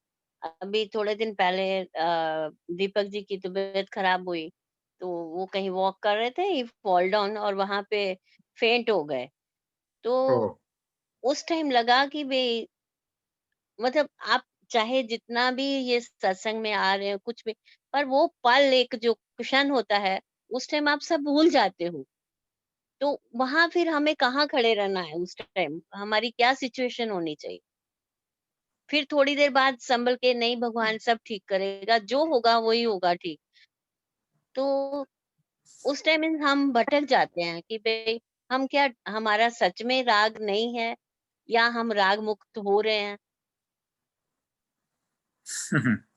ये तो आपको स्वयं ही जवाब देना है, लेकिन आपने जैसा कहा, पहले जैसा होता है इमीडिएट रिएक्शन आता है, ये तो पूर्व कर्म का उदय है। वो रिएक्शन ऑटोमेटिकली जो आपके अंदर आया, उसके बाद में जो आप संभल गए, वह रियल में आपका तभी जागृति हुई। यानी झटका लगा, अब गिर गए और फिर खड़े हुए, यानी कर्म के धक्के से आप उस समय सब भूल गए। लेकिन जैसे ही आप धक्के लगा और उसके बाद में जैसे आपने बताया, आपको लगा कि हाँ ठीक है, जो भी हुआ सो हुआ। और अभी जैसे आपने आपने दो अलग अलग बात कही कि भगवान सब अच्छा करेगा, और फिर आपने कहा जो होगा वो अच्छा है।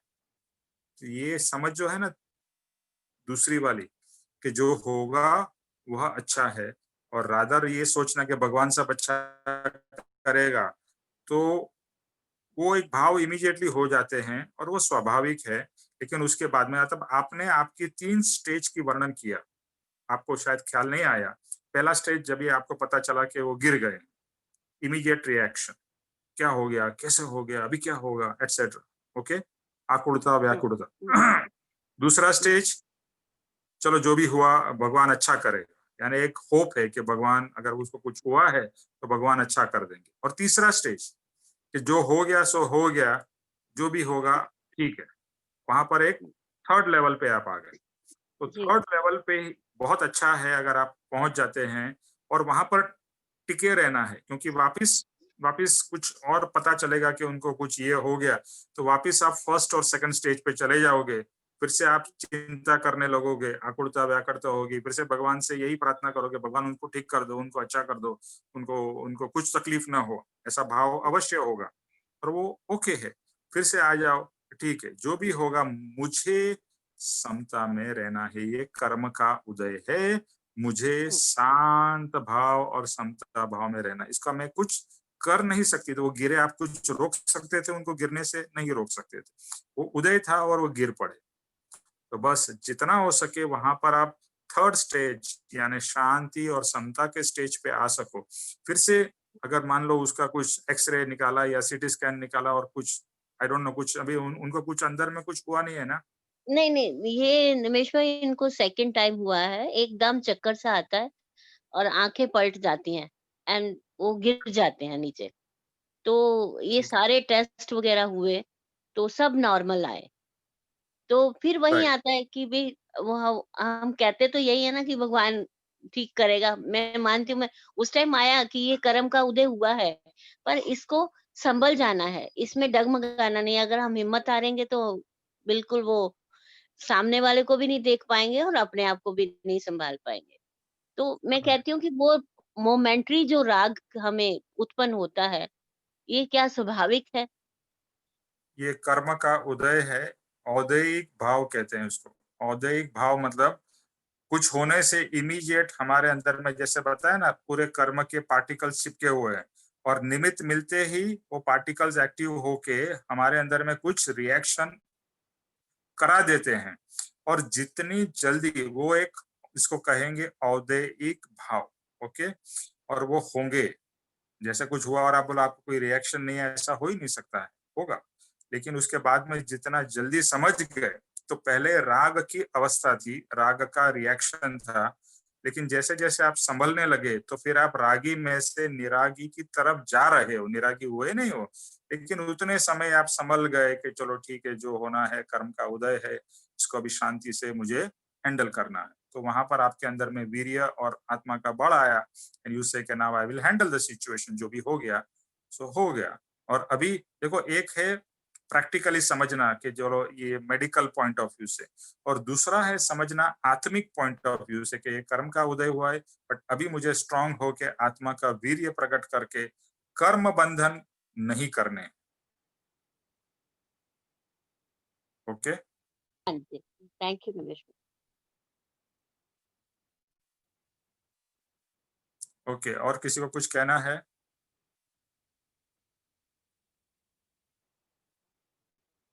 ने हाथ खड़ा करा है कि मुझे कहना है। सॉरी, मृदुल ने अपना हाथ ऊपर करा है कि मुझे कहना है। मुझे भी अच्छा, आपका टाइम एंड में आएगा बाबा, लास्ट में। आप लास्ट में जरूर बोलना, मैं बहुत सुनूंगा आपकी बात। तो चलो, अभी समय हो गया है, तो रीटा जी जय स्वरूप करिए। जय सद्गुरुदेव वंदन निमेश भाई। जय सद्गुरुदेव वंदन। जय स्वरूप समझा विना पाम्यो दुख अनंत, समझाव्यू ते पद नमो श्री सद्गुरु भगवंत। परम पुरुष प्रभु सद्गुरु परम ज्ञान सुख धाम, जेने आप्यो भान निज तेने सदा प्रणाम। देह छता जैनी दशा वर्ते दे,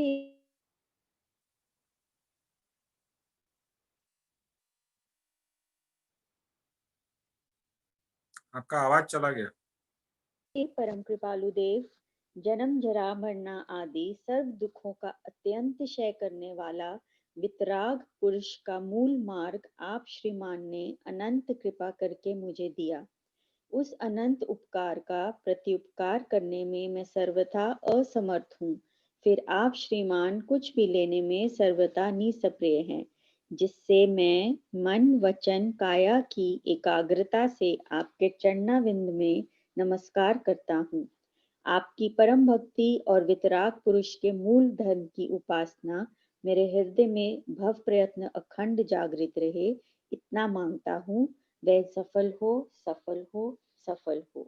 ओम शांति शांति शांति। त्रिलोक के नाथ की जय जय हो। जय हो। जय हो। परम कृपाणु देव की जय जय हो। हो। सद्गुरु देव की जय हो। जय हो। आज के आनंद की जय जय हो। जय हो। सर्व मुमुक्षुओं के परमार्थ पुरुषार्थ और भक्ति की जय विजय हो। हो। विजय हो। जय हो। जय जय हो। हो, जय हो। सब लोग, हम सब निरागी निर्विकारी सच्चिदानंद स्वरूप सहजानंदी अनंत ज्ञानी अनंत दर्शी और त्रिलोक प्रकाशक हो, ऐसी भावना करके अनंत का थैंक यू सत्संग पूरा करते हैं। Thank you thank you Thank धन्यवाद। you, thank you so much. Thank you so much. हाँ बेटा, बोलो, अभी सबको बोलना है ना, बोलो। Thank you uncle. जय थैंक सद्गुरुदेव यू। वंदन निमेश भाई। थैंक यू निमेश भाई। Thank जय you. सद्गुरुदेव थैंक वंदन। यू। जय सद्गुरुदेव वंदन। Thank you Thank you. जय सतगुरुदेव वंदन। जय सद्गुरुदेव वंदन। हाँ, अभी बोलो मृदुल, क्या बोल रहे हो? आपका माइक अनम्यूट करो। हाँ बोलो thank Mridul. You so much. Thank you. हाँ, थैंक यू बेटा, thank you. Thank you uncle. Thank you. अरे वाह वाह, उसको बोलने दो। हाँ, thank you uncle. Thank you and बहुत thank you. Thank you so much. Thank you. Okay, sweety ji, Harshit, Thank you, Nip. Thank you sir. Thank you, thank you.